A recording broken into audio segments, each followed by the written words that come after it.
We have a list of very basic things that we are like, hey, we want you to get these things done, and we don't really care what the Democrats think about it. That's kind of the whole point of all of this.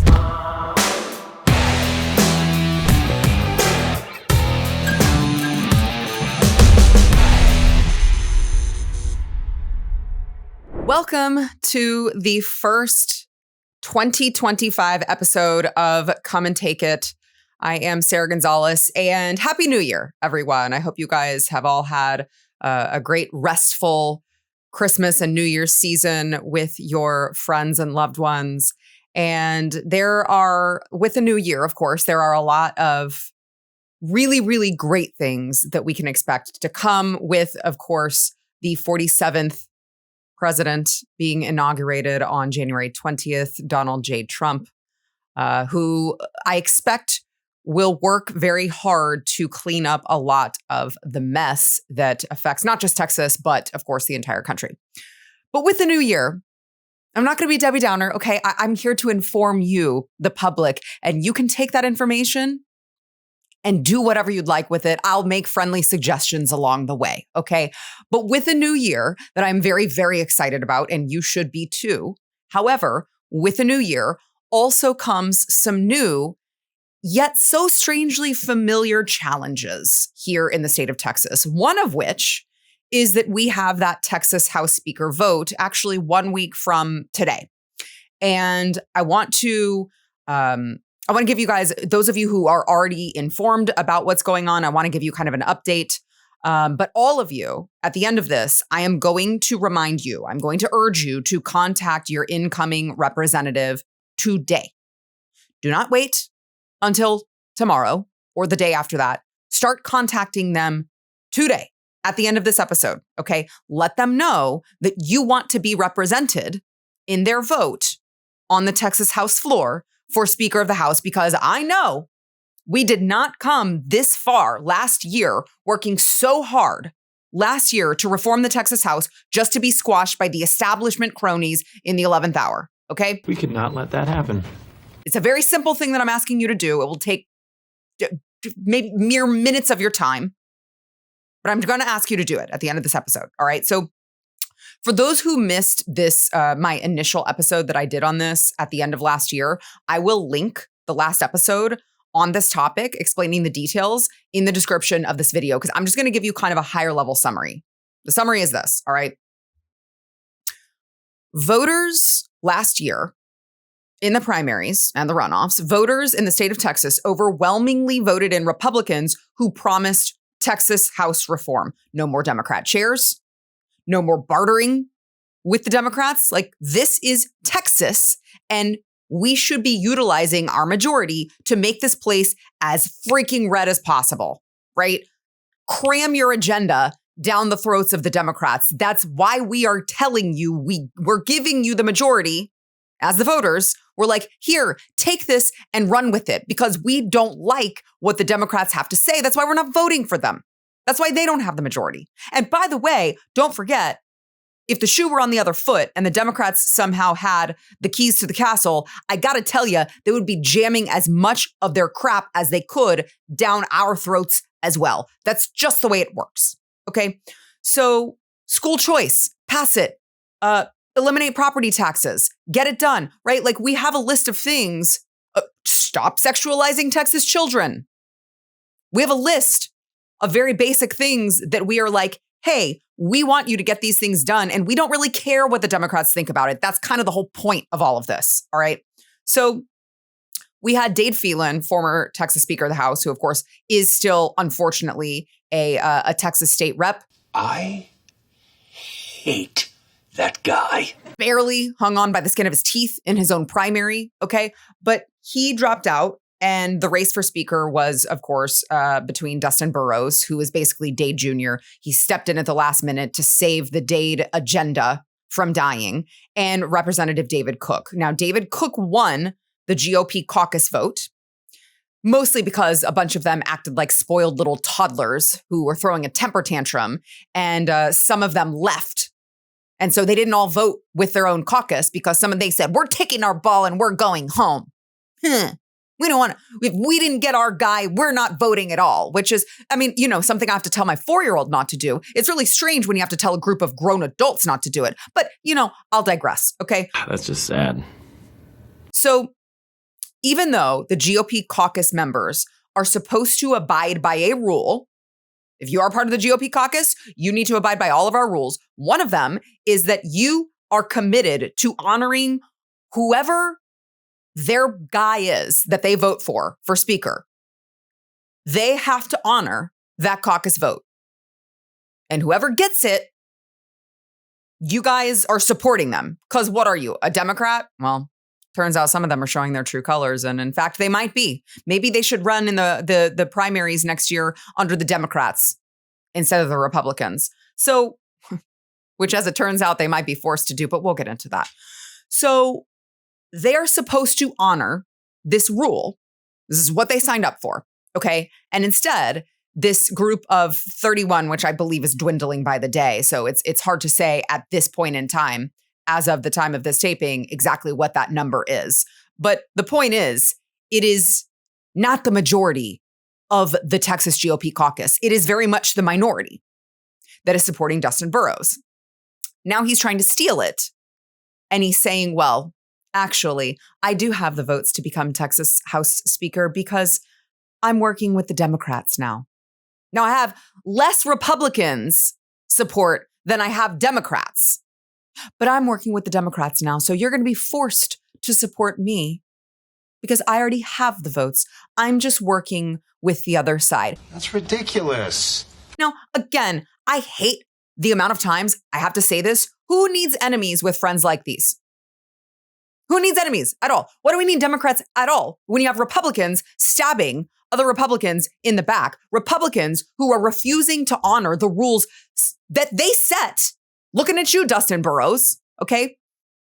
They're refusing to honor the rules that they previously set and or supported because at this particular moment, they're not benefiting from them. I mean, it's so frustrating having to deal with toddlers in the Texas House. So just to get you all the way up to speed, and then I'm going to kind of give some updates here. So obviously, those of you who are already in the know, you already know this, but bear with me. Those of you who don't, Texas GOP rules state that the party can actually keep people running, legislators, candidates off of the primary ballot if they are censured, which this is they could get censured for doing this. They're not honoring, they're not supporting their own caucus winner for this vote. Okay. So if you get censured, you can get kicked off of the primary ballot. And by the way, on that note, here's a little update. State Representative Carl Tepper, I believe he's from the Lubbock area, said in an interview like a week or two ago, I don't know, he said that, that doesn't scare him. Okay. He's a big, strong, tough guy. And he says the current RPT, Republican Party of Texas, is irrelevant and doesn't represent Texas Republicans. And with this whole primary threat looming that he could get kicked off of the ballot for up to 2 years, he says, bring it on. Bring it on. The RPT only scares cowards, is this tweet from David Luther. So, it's just so funny to me. The current RPT is irrelevant and doesn't represent Texas Republicans. Bro, I was there. I was at the convention when a whole lot of us Texas Republicans sat for countless hours to vote for who we wanted to represent us. And that was Abraham George at the head of it as the Republican Party of Texas chairman. So you don't get to say when it doesn't benefit you that RPT doesn't represent Texas Republicans. RPT very much is Texas Republicans, those of us who took the time and the energy and the money to go drive out there to make sure that we elected someone who represented us, not some sort of crony establishment. And these people, these members are so broken. Okay. They're so broken and they lack the self-awareness to understand that it's like, the call's coming from inside the house, buddy. It's you. You're the one who's out of touch, not us. It's you. Okay. So he went on in an X post about this subject. He said, the Republican Party is really voters and ideas based on individual rights, free markets, and small efficient government. Okay. Fair. Here he goes on. Not misinformed fringe keyboard warriors who attend conventions organized by bankrupt organizations who undermine the very people fighting to implement those ideals. This is nuts. This is crazy to me. You guys have no idea still how this works. These are not, I'm not a fringe keyboard warrior. Okay? These are not fringe keyboard warriors. These are grassroots voters who are desperately trying to save the soul of their state, and they decided that they want things done differently. That's it. And you don't get to make the rules. We do. It's we the people. That's how this is supposed to work. You're not our king, okay? You don't get to sit up there on your throne and tell us how things are going to be. You work for us, not the other way around. How many times do I have to say this? How many primaries are you establishment cronies going to have to lose before you realize you're the ones who are out of touch, not us? The odds of winning the lottery are already slim. Get ready to play the games of Texas. But in 2023, with the third largest jackpot on the line, it became nearly impossible for the average Texan to win. It turns out, it's hard to compete against an international gambling syndicate buying up $25 million worth of tickets. How did they pull it off? You might be shocked to learn with the help of the Lottery Commission itself. That's just one of the stories we're uncovering in Season 9 of Exposed. We're pulling back the curtain on the rigged games, political corruption, and corporate scandals that have plagued the Texas lottery for years. Listen to Exposed, Gateway Drug, and discover the truth behind the numbers. Exposed, Season 9, available now, wherever you get your podcasts. So let me go on. Let me give you one more update. It's not just Carl Tepper, okay? It's also Gary Gates, who, again, lack of self-awareness here. Towards the end of the year, I think it was like December 27th, he sent this letter to all of the Texas House representatives who are supporting the GOP caucus winner for the speaker, which is, of course, David Cook. Again, I'm just going to keep telling the winner, who has been supported by Lieutenant Governor Dan Patrick. Governor Greg Abbott also said, not strongly enough in my opinion, but he said that there was a clear caucus winner and that all of the representatives and members needed to abide by the rules and support him. Okay. Donald Trump Jr.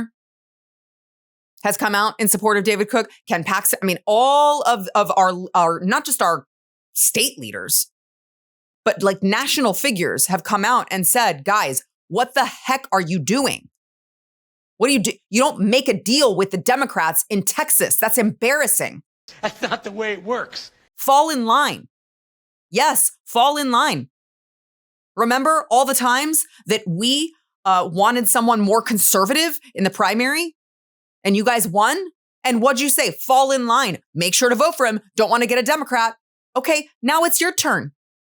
What's good for the goose is good for the gander. Fall in line. We have spoken. The GOP caucus has spoken. I'm sorry that you didn't like the result. Tough. Get over it. Go have a good cry about it in the corner and come back and join the rest of the adults and get with the program.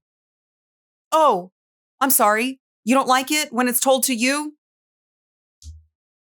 The world's smallest violin playing just for all of you cowards who just the thought of giving up the power, you can't bear it. Okay. So Gary Gates, can you tell I'm a little fired up about this one? So Gary Gates sent this letter to his colleagues, and he basically says, this is, again, December 27th, so this may have shifted a little bit since then, but he said, as of now, the 150 members can be divided into 3 groups. Cook has 57 Republicans and 0 Democrats as supporting him. Okay, newsflash, I don't care how many Democrats are supporting him. B, Burrows has listed 31 Republicans and 38 Democrats as supporting him. C, 24 Democrats are uncommitted and have expressed a strong desire to not support Representative Cook. I don't care. Okay. Gary, can I call you Gary? Let me just tell you, okay? I'll only speak for myself as you're doing here in this letter. I'll just speak for myself. Let me just be clear. I can let the rest of the constituents in the state of Texas know if they agree with me or not. I can just let them speak for themselves. I don't care. I could care less. What the Democrats like or don't like about the conservative agenda. I don't care if they have a strong desire to not support the rightful Speaker of the House from the GOP caucus, David Cook. I don't care how the Democrats feel about it because I didn't vote for Democrats to lead this state. So I don't care. Okay? What you're telling me, though, in this letter is that you're admitting that Dustin Burrows has less Republicans than Democrats supporting him. And so your conclusion in this letter that I'm about to read here is that somehow David Cook is the one who has to step aside. Like, he's got to be the one to step aside, he says. That don't make no sense. All right, so he goes on. I'll speak for myself, but these attacks threatening primary opponents, the daily emails, phone calls, text messages, and now direct mail being dropped to members' constituents. Oh no, not mail, has only hardened feelings toward Representative Cook. This has been unfair to him, as David Cook is a decent fellow. To succumb to these bullying tactics would only confirm a poisonous atmosphere next session and could encourage more such tactics in the future and during session if you fail to bend to their desires. Oh no. So what you're saying, Gary, is you don't like as a member, you don't like being held accountable to what you said you were going to do, which is abide by the GOP caucus rules. You don't like it that your constituents are finding out that you may not abide by those rules. Is that correct? I mean, I don't understand any other reason to say, oh no, these attacks threatening primary opponents, the daily emails, the horror of a daily email, and even a phone call. Oh no, not a text message. Get over yourself. Do what you said you were going to do.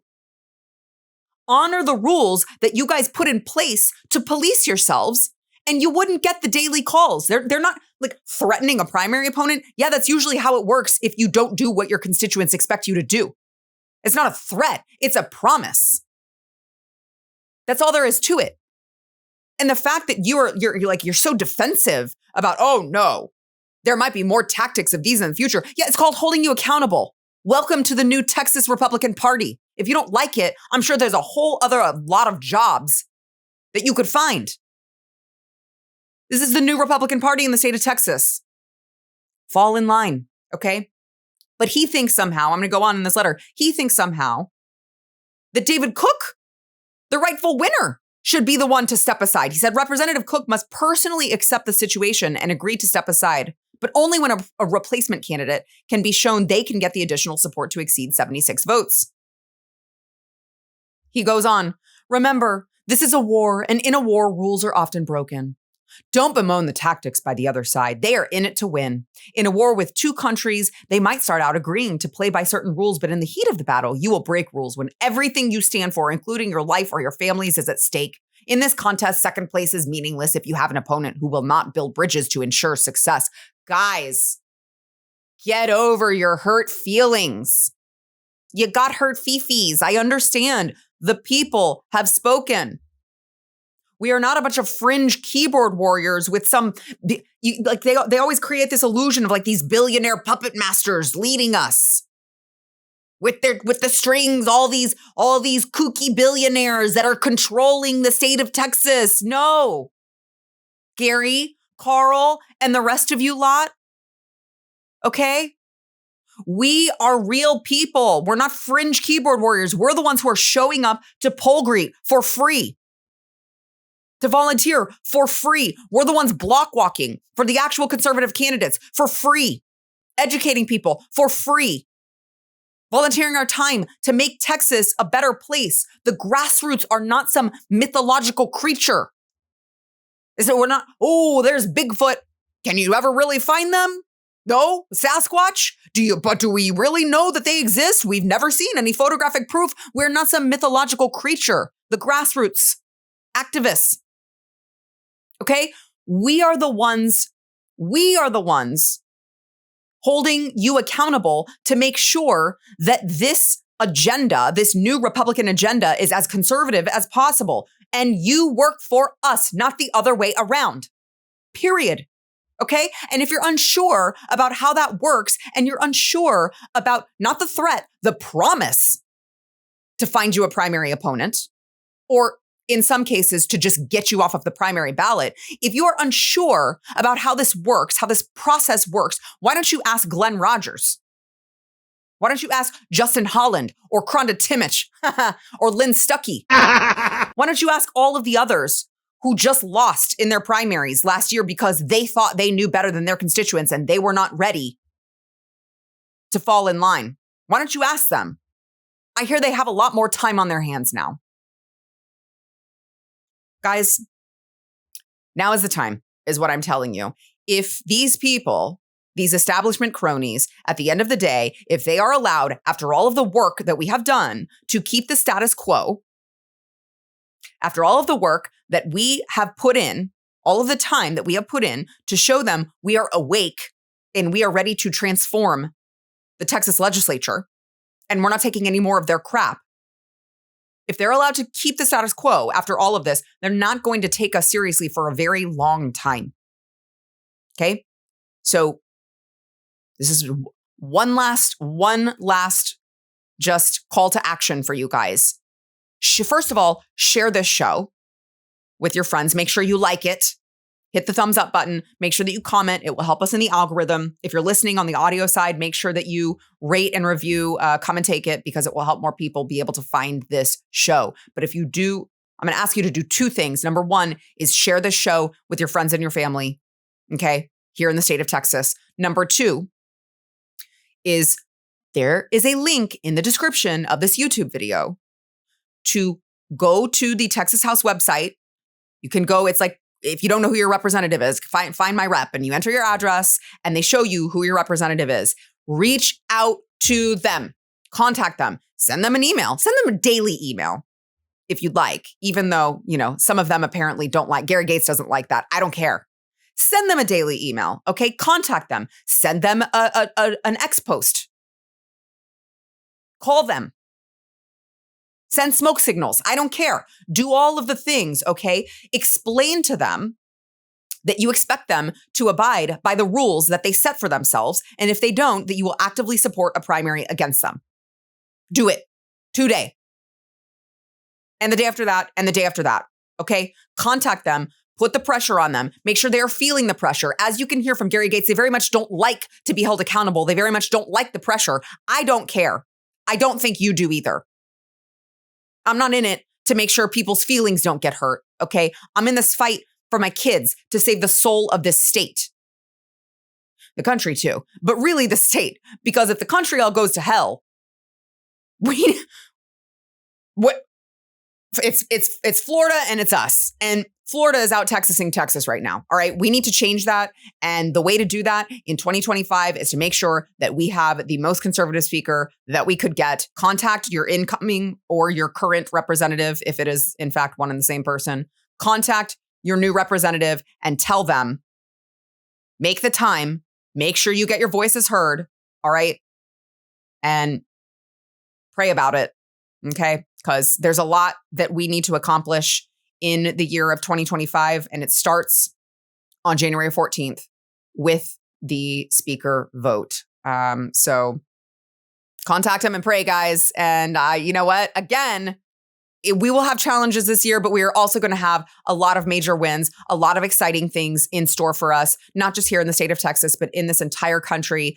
Thank you guys for tuning in. Thank you guys for being active and for putting the pressure on all of these legislators and for making your voice heard. I'm really excited about sharing 2025 with you guys, and we'll see you guys next time on Come and Take It.